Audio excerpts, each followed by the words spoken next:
जय माँ संतोषी, अपने भक्तों पर सदैव अपनी कृपा बनाए रखना माँ। सिद्ध सदर सुंदर बदन गणनायक महाराज, दास आपका हूँ सदा, कीजिए जन के काज। प्रिय बंधुओं और बहनों, आइए जानते हैं संतोषी माता के व्रत करने की विधि। इस व्रत को करने वाला कहते व सुनते समय हाथ में गुड़ व भुने हुए चने रखे। सुनने वाले संतोषी माता की जय, संतोषी माता की जय, इस प्रकार जय जयकार मुख से बोलते जाएं। कथा समाप्त होने पर हाथ का गुड़ चना गौ माता को खिलावे। कलश में रखा हुआ गुड़ चना सबको प्रसाद के रूप में बांट दे। कथा से पहले कलश को जल से भरे, उसके ऊपर गुड़ चने से भरा कटोरा रखे। कथा समाप्त होने और आरती होने के बाद कलश के जल को घर में सब जगहों पर छिड़के और बचा हुआ जल तुलसी की क्यारी में डाल देवे। सवा आने का गुड़ चना लेकर माता का व्रत करे। सवा पैसे का गुड़ ले तो भी कोई आपत्ति नहीं। गुड़ घर में हो तो ले लेवे, मन में विचार न करे, क्योंकि माता भावना की भूखी है। कम ज्यादा का कोई विचार नहीं, इसलिए जितना भी बन पड़े अर्पण करे। श्रद्धा और प्रेम से प्रसन्न मन हो व्रत करना चाहिए। व्रत के उद्यापन में 2.5 सेर खाजा, मोमनदार पूड़ी, खीर, चने का साग नैवेद्य रखें। घी का दीपक जला संतोषी माता की जय जयकार बोल नारियल फोड़े। इस दिन घर में कोई खटाई न खावे और न आप खावे न किसी को खाने दे। इस दिन 8 लड़कों को भोजन करावे। देवर जेठ घर कुटुंब के लड़के मिलते हो तो दूसरों को बुलाना नहीं। कुटुंब में न मिले तो ब्राह्मणों के, रिश्तेदारों के या पड़ोसियों के लड़के बुलावे। उन्हें खटाई की कोई वस्तु न दे तथा भोजन कराकर यथाशक्ति दक्षिणा देवे। नकद पैसा न दे, कोई वस्तु दक्षिणा में दे। व्रत करने वाला कथा सुन प्रसाद ले, एक समय भोजन करे। इस तरह से माता अत्यंत खुश होंगी और दुख दरिद्रता दूर होकर मनोकामना पूरी होगी। माँ संतोषी की व्रत कथा। एक बुढ़िया थी और उसके 7 पुत्र थे। 6 कमाने वाले थे, एक निकम्मा था। बुढ़िया माँ 6 पुत्रों की रसोई बनाती, भोजन कराती और पीछे से जो कुछ बचता वह 7वें को दे देती थी। परंतु वह बड़ा भोला भाला था, मन में कुछ विचार न करता था।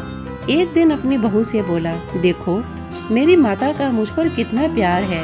वह बोली, क्यों नहीं, सबका जूठा बचा हुआ तुमको खिलाती हैं। वह बोला, भला ऐसा भी कहीं हो सकता है? मैं जब तक आंखों से न देखूं मान नहीं सकता। बहू ने हंसकर कहा, तुम देख लोगे तब तो मानोगे। कुछ दिन बाद बड़ा त्योहार आया। घर में 7 प्रकार के भोजन और चूरमा के लड्डू बने। वह जांचने को सिर दर्द का बहाना बनाकर पतला कपड़ा सिर पर ओढ़कर रसोई घर में सो गया और कपड़े में से सब देखता रहा। 6 भाई भोजन करने आए।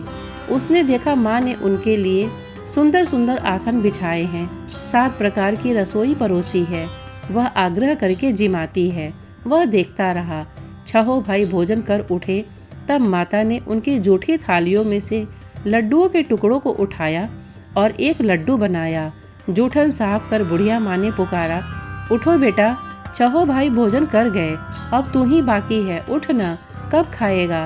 वह कहने लगा, माँ मुझे भोजन नहीं करना, मैं परदेश जा रहा हूँ। माता ने कहा, कल जाता हो तो आज ही जा। वह बोला, हाँ हाँ आज ही जा रहा हूँ। यह कहकर वह घर से निकल गया। चलते समय बहू की याद आई। वह गौशाला में कंडे थाप रही थी। वहीं जाकर उससे बोला, हम जावे परदेश को, आवेंगे कुछ काल, तुम रहियो संतोष से, धर्म आपनो पाल। देव निशानी आपनी, देखूं धरू मैं धीर, सुधे हमारे मत बिसारियो, रखियो मन गंभीर। वह बोला, मेरे पास तो कुछ नहीं, यह अंगूठी है सो ले, और अपनी कुछ निशानी मुझे दे। वह बोली, मेरे पास क्या है, यह गोबर भरा हाथ है। यह कहकर उसकी पीठ में गोबर के हाथ की थाप मार दी। वह चल दिया। चलते चलते दूर देश में पहुंचा। वहां एक साहूकार की दुकान थी। वहां जाकर कहने लगा, भाई मुझे नौकरी पर रख लो। साहूकार को जरूरत थी, बोला रह जा। लड़के ने पूछा तनख्वाह क्या दोगे? साहूकार ने कहा काम देखकर दाम मिलेंगे। साहूकार की नौकरी मिली। वह सवेरे 7 बजे से रात तक नौकरी बजाने लगा। कुछ दिनों में दुकान का सारा लेन देन, हिसाब किताब, ग्राहकों को माल बेचना, सारा काम करने लगा। साहूकार के 7-8 नौकर थे।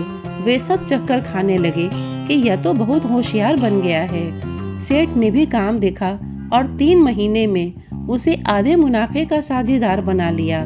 वह 12 वर्ष में ही नामी सेठ बन गया और मालिक का सारा कारोबार उस पर छोड़कर बाहर चला गया।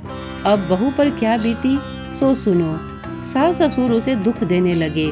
सारी गृहस्थी का काम करके उसे लकड़ी लेने जंगल में भेजते। इसी बीच घर की रोटियों के आटे से जो भूसी निकलती उसकी रोटी बनाकर रख दी जाती और फूटे नारियल के नरेली में पानी। इस तरह दिन बीतते रहे। एक दिन वह लकड़ी लेने जा रही थी कि रास्ते में बहुत सी स्त्रियां माता का व्रत करती दिखाई दी। वह वहां खड़ी हो कथा सुनकर बोली, बहनों, यह तुम किस देवता का व्रत करती हो और इसके करने से क्या मिलता है? इस व्रत के करने की क्या विधि है? यदि तुम अपने इस व्रत का विधान मुझे समझाकर कहोगी तो मैं तुम्हारा बड़ा एहसान मानूंगी। तब उनमें से एक स्त्री बोली, सुनो, यह संतोषी माता का व्रत है। इसके करने से निर्धनता, दरिद्रता का नाश होता है, लक्ष्मी आती हैं, मन की चिंताएं दूर होती हैं, घर में सुख होने से मन को प्रसन्नता और शांति मिलती है, निपुत्र को पुत्र मिलता है, प्रीतम बाहर गया हो तो जल्दी आवे, कुंवारी कन्या को मनपसंद वर मिले, राजद्वारे में बहुत दिनों से मुकदमा चलता हो तो खत्म हो जावे, सब तरह सुख शांति हो, घर में धन जमा हो, पैसा जायदाद का लाभ हो, रोग दूर हो जावे तथा और जो कुछ मन में कामना हो वे सब इस संतोषी माता की कृपा से पूरी हो जावे, इसमें संदेह नहीं। वह पूछने लगी, यह व्रत कैसे किया जावे यह भी तो बताओ तो बड़ी कृपा होगी।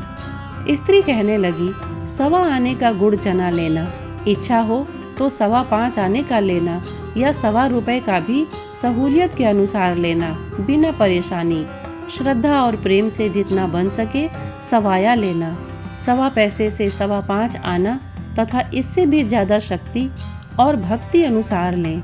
हर शुक्रवार को निराहार रह कथा कहना या सुनना, इसके बीच क्रम टूटे नहीं, लगातार नियम पालन करना। सुनने वाला कोई न मिले तो घी का दीपक जला उसके आगे जल के पात्र को रख कथा कहना, परंतु नियम न टूटे। जब तक कार्य सिद्ध न हो नियम पालन करना और कार्य सिद्ध हो जाने पर व्रत का उद्यापन करना। 3 मास में माता फल पूरा करती हैं। यदि किसी के खोटे ग्रह हो तो भी माता वर्ष भर में अवश्य कार्य को सिद्ध करती हैं। कार्य सिद्ध होने पर ही उद्यापन करना चाहिए, बीच में नहीं। उद्यापन में 2.5 सेर आटा का खाजा, इसी परिमाण से खीर तथा चने का साग करना, 8 लड़कों को भोजन कराना, जहाँ तक मिले देवर जेठ भाई बंधु कुटुंब के लड़के लेना, न मिले तो रिश्तेदारों और पड़ोसियों के लड़के बुलाना, उन्हें भोजन कराना, यथाशक्ति दक्षिणा दे माता का नियम पूरा करना। उस दिन घर में कोई खटाई न खावे। यह सुनकर बुढ़िया के लड़के की बहू चल दी। रास्ते में लकड़ी के बोझ को बेच दिया और उन पैसों से गुड़ चना ले माता के व्रत की तैयारी कर आगे चली और सामने मंदिर देख पूछने लगी, यह मंदिर किसका है? सब कहने लगे, संतोषी माता का मंदिर है।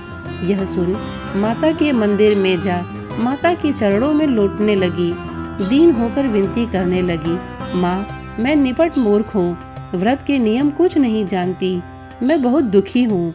हे माता जगजननी, मेरा दुख दूर कर, मैं तेरी शरण में हूँ। माता को दया आई। एक शुक्रवार बीता कि दूसरे शुक्रवार को ही इसके पति का पत्र आया और तीसरे को उसका भेजा हुआ पैसा भी आ पहुँचा। यह देख जेठानी मुँह सिकोड़ने लगी, इतने दिनों में इतना पैसा आया, इसमें क्या बड़ाई है। लड़के ताने देने लगे, काकी के पास अब पत्र आने लगे, रुपया आने लगा, अब तो काकी की खातिर बढ़ेगी, अब तो काकी बुलाने से भी नहीं बोलेंगी।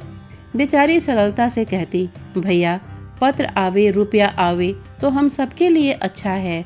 ऐसा कहकर आंखों में आंसू भर संतोषी माता के मंदिर में मातेश्वरी के चरणों में गिरकर रोने लगी। माँ, मैंने तुमसे पैसा नहीं मांगा, मुझे पैसे से क्या काम है, मुझे तो अपने सुहाग से काम है। मैं तो अपने स्वामी के दर्शन और सेवा मांगती हूँ। तब माता ने प्रसन्न होकर कहा, जा बेटी, तेरा स्वामी आएगा। यह सुन खुशी से बावली हो घर में जा काम करने लगी। अब संतोषी माँ विचार करने लगी, इस भोली पुत्री से मैंने कह तो दिया तेरा पति आवेगा, पर आवेगा कहाँ से? वह तो स्वप्न में भी इसे याद नहीं करता, उसे याद दिलाने मुझे जाना होगा। इस तरह माता बुढ़िया के बेटे के पास जा स्वप्न में प्रकट हो कहने लगी, साहूकार के बेटे, सोता है या जागता है? वह बोला, माता सोता भी नहीं हूँ, जागता भी नहीं हूँ, बीच में ही हूँ, कहो क्या आज्ञा है? माँ कहने लगी, तेरा घर बार कुछ है या नहीं? वह बोला, मेरा सब कुछ है माता, माँ बाप भाई बहन बहू, क्या कमी है? माँ बोली, भोले पुत्र, तेरी स्त्री घोर कष्ट उठा रही है, माँ बाप उसे दुख दे रहे हैं, वह तेरे लिए तरस रही है, उसकी सुधि ले। वह बोला, हाँ माता, यह तो मुझे मालूम है, परंतु मैं जाऊं तो जाऊं कैसे? परदेश की बात है, लेन देन का कोई हिसाब नहीं, कोई जाने का रास्ता नजर नहीं आता, कैसे चला जाऊं? माँ कहने लगी, मेरी बात मान, सवेरे नहा धोकर संतोषी माता का नाम ले, घी का दीपक जला, दंडवत कर दुकान पर जा बैठना।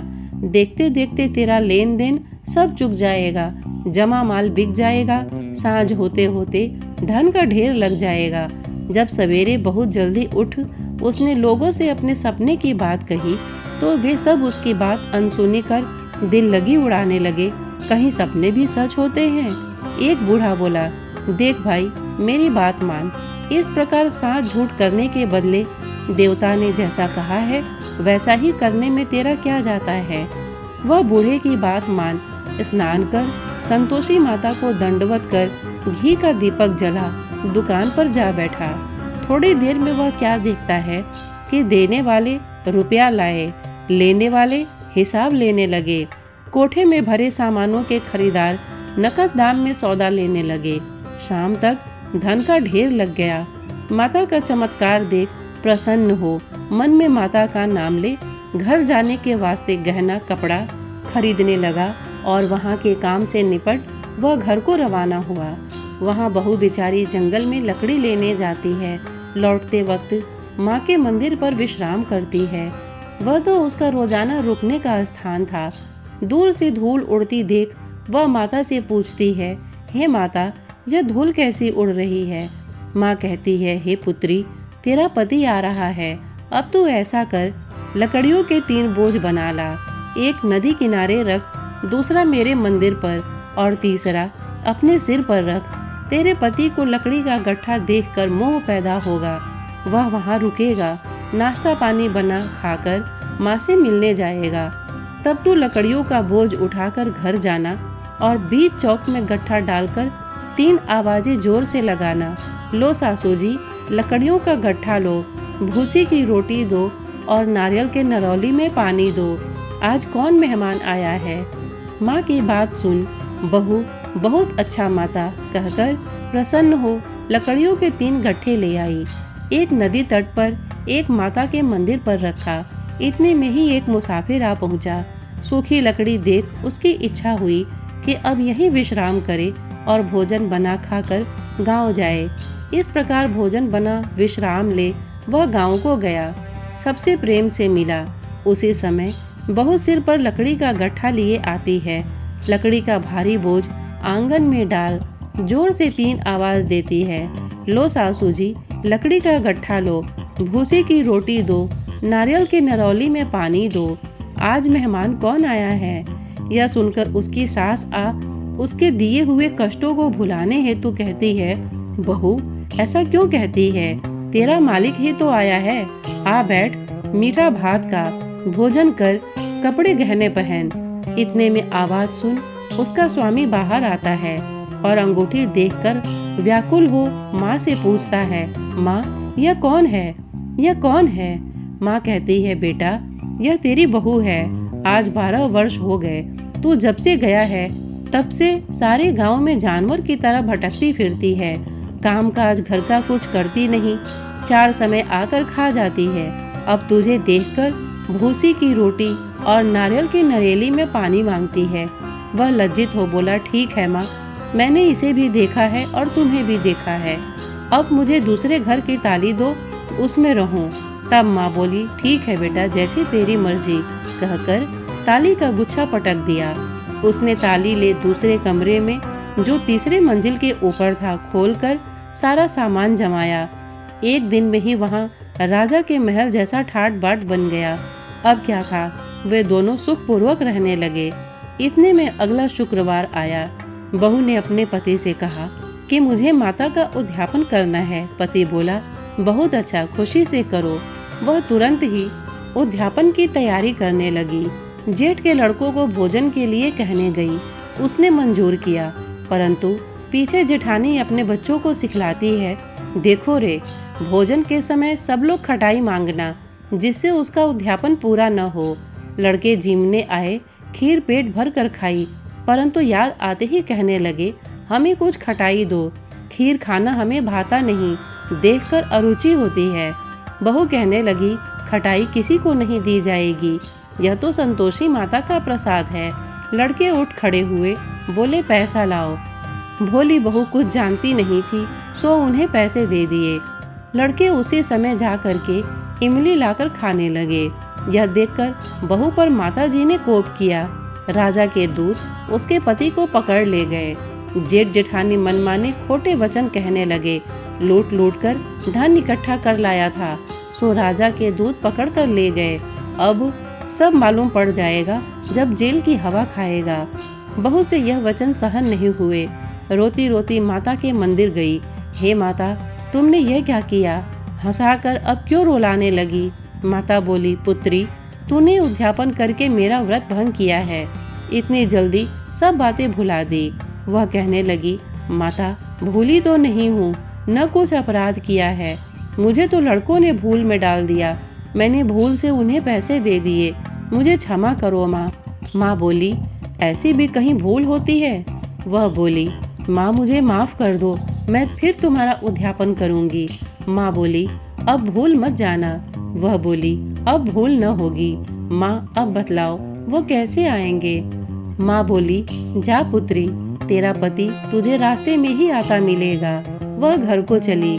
राह में पति आता मिला। उसने पूछा, तुम कहाँ गए थे? तब वह कहने लगा, इतना धन कमाया है, उसका टैक्स राजा ने मांगा था, वह भरने गया था। वह प्रसन्न हो बोली, भला हुआ, अब घर चलो। कुछ दिन बाद फिर शुक्रवार आया। वह बोली, मुझे माता का उद्यापन करना है। पति ने कहा, करो। वह फिर जेठ के लड़कों से भोजन को कहने गई। जेठानी ने तो 1-2 बातें सुनाई और लड़कों को सिखा दिया कि तुम पहले ही खटाई मांगना। लड़के कहने लगे, हमें खीर खाना नहीं भाता, जी बिगड़ता है, कुछ खटाई खाने को देना। वह बोली, खटाई खाने को नहीं मिलेगी, आना हो तो आओ। वह ब्राह्मणों के लड़के लाकर भोजन कराने लगी। यथाशक्ति दक्षिणा की जगह पर एक फल उन्हें दिया। इससे संतोषी माता प्रसन्न हुई। माता की कृपा होते ही 9वें मास उसको चंद्रमा के समान पुत्र प्राप्त हुआ। पुत्र को लेकर प्रतिदिन माता जी के मंदिर जाने लगी। माँ ने सोचा कि यह रोज आती है, आज क्यों न मैं इसके घर चलूं, इसका आसरा देखूं तो सही। यह विचार कर माता ने भयानक रूप बनाया। गुड़ और चने से सना मुख, ऊपर से सूंड के समान होठ, उस पर मक्खियां भिनभिना रही थी। दहलीज में पांव रखते ही उसकी सास चिल्लाई, देखो रे, कोई चुड़ैल डाकिन चली आ रही है, लड़कों इसे भगाओ, नहीं तो किसी को खा जाएगी। लड़के डरने लगे और चिल्लाकर खिड़की बंद करने लगे। बहू रोशनदान में से देख रही थी। प्रसन्नता से पगली होकर चिल्लाने लगी, आज मेरी माता मेरे घर आई हैं। यह कहकर बच्चे को दूध पिलाने से हटाती है। इतने में सास का क्रोध फूट पड़ा। बोली, इसे देखकर कैसी उतावली हुई है जो बच्चे को पटक दिया। इतने में माँ के प्रताप से जहाँ देखो वहीं लड़के ही लड़के नजर आने लगे। वह बोली, माँ जी, मैं जिनका व्रत करती हूँ यह वही संतोषी माता है। इतना कह झट से सारे घर के किवाड़ खोल देती है। सबने माता के चरण पकड़ लिए और विनती कर कहने लगे, हे माता, हम मूर्ख हैं, अज्ञानी हैं, पापी हैं। तुम्हारे व्रत की विधि हम नहीं जानते। तुम्हारा व्रत भंग कर हमने बहुत बड़ा अपराध किया है। हे माता, आप हमारा अपराध क्षमा करो। इस प्रकार माता प्रसन्न हुई। माता ने बहू को जैसा फल दिया वैसा सबको दे। जो पढ़े उसका मनोरथ पूर्ण हो। बोलो संतोषी माता की जय। योग सिद्धि विदेह जनक को गुरु अष्टावक्र ने आधे श्लोक में ही सब शास्त्रों का सार बता दिया था। ग्रंथ करोड़न में कहा है ये सबका सार। ब्रह्म सत्य जग झूठ है, जीव ही ब्रह्म निहार। जीव से ही जीवित जगत माया खेलत खेल। ब्रह्म रूप पहचान लो, कटे जगत की जेल। जय माँ संतोषी, आपको बारंबार प्रणाम है माँ। संतोषी माता की आरती। जय संतोषी माता, बोलो जय संतोषी माता। अपने सेवक जन को सुख संपत्ति दाता। ओम जय संतोषी माता। सुंदर चीर सुनहरी माँ धारण कीनो। हीरा पन्ना दमके तन सिंगार लीनो। ओम जय संतोषी माता। गेरू लाल छटा छवि बदल कमल सोहे। मंद हसत करुणामय त्रिभुवन जन मोहे। ओम जय संतोषी माता। स्वर्ण सिंहासन बैठी चवर ढूढ़े प्यारे। धूप दीप नैवेद्य मधु मेवा भोग धरे। ओम जय संतोषी माता। गुड़ अरु चना परम प्रिय तामे संतोष कियो। संतोषी कहलाई भक्तन विभव दियो। जय संतोषी माता। शुक्रवार प्रिय मानत आज दिवस सोही। भक्त मंडली आई कथा सुनत मोही। जय संतोषी माता। मंदिर जगमग ज्योति मंगल ध्वनि छाई। विनय करे हम बालक चरणन सिर नाई। ओम जय संतोषी माता। भक्ति भावमय पूजा अंगीकृत कीजिए। जो मन बसे हमारे इच्छा फल दीजिए। जय संतोषी माता। दुखी दरिद्री रोगी संकट मुक्त किए। बहुधन धान्य भरे घर सुख सौभाग्य दिए। जय संतोषी माता। ध्यान धरो जानि तेरो मन वांछित फल पायो। पूजा कथा श्रवण कर घर आनंद आयो। जय संतोषी माता। शरण गहे के लज्जा रखियो जगदम्बे। संकट तू ही निवारे दयामयी अम्बे। जय संतोषी माता। संतोषी माँ की आरती जो कोई नर गावे। रिद्धि सिद्धि सुख संपत्ति जी भर के पावे। जय संतोषी माता। जय संतोषी माता। ओम जय संतोषी माता। अपने सेवक जन को सुख संपत्ति दाता। ओम जय संतोषी माता। एक बार प्रेम से बोलिए, जय माँ संतोषी। श्रोतागण, इतने धैर्य से इसे सुनने के लिए आपने अपना बहुमूल्य समय दिया। इसके लिए आपका बहुत बहुत धन्यवाद। नमस्कार।